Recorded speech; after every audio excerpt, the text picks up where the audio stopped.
Honest J. Nowak. Oh yeah.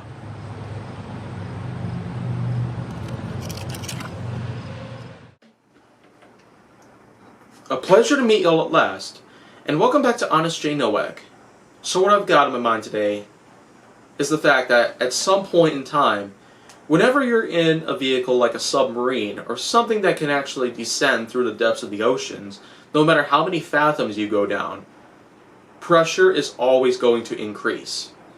Because that actually is how the depths of the oceans happen to work.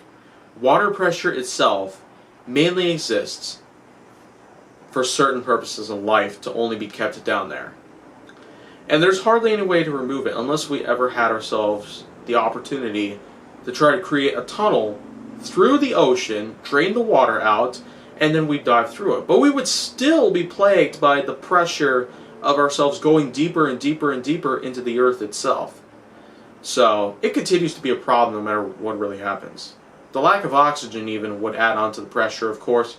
So that's just something else that we'd probably keep in mind here. It's just like whenever you go up, oxygen itself would gradually lessen because of how far apart the oxygen molecules in the stratosphere would be spaced out from each other. But going back down to the ocean, of course, something that could be really, really, really, really, really dangerous is the fact that at some point, if you're not careful and you end up going down too far into the ocean's depths, the submarine's hull would implode. An implosion, of course, is the exact opposite of the explosion. An implosion would usually take place when submarine hulls or anything else ends up getting crumbled by certain amounts of pressure. Of course, the pressure on the inside of something would allow something to explode, but when the pressure is all the way around an object and would end up pressing against the sides of it, that's what's known as an implosion.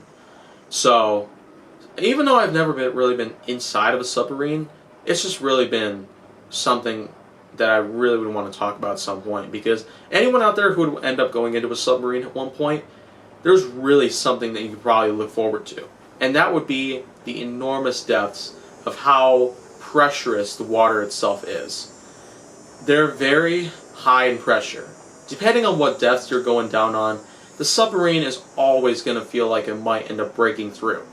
Mainly because of how the water continues to press on its walls, and the hulls of some boats and submarines would not mainly be built specifically to counteract against pressure or certain other objects that would scrape on the sides of it.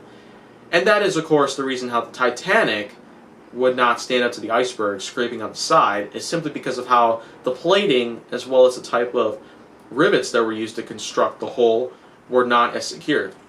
If the Titanic crashed head first, of course, that would be how the hull would be able to hold itself up. But whenever it's scraped on the side, allowing itself to allow water to come through, that is actually a whole different story.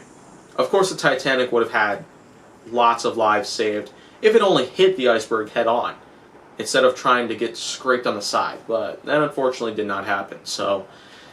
But going up until today, submarine implosions are an enormous problem.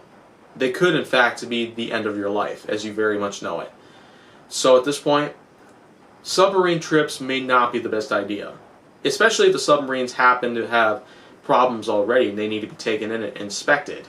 So I really feel like that I'm just going down to that part of the core there, but I'm really feeling as serious as I possibly can just for this. So anyhow, I feel like that's all I got to talk about here. Submarine implosions are a really big problem. There's a lot of things out there that are really big problems as well. And I mainly want to discuss them here on Honest J. Nowak, because I simply want to have the gut feeling simply spread out to everyone out there who hasn't already known about what has been told. So, if you want to see more go down on my channel, make sure that you like, subscribe, comment, follow me on social media, and stay on the Hollywood side.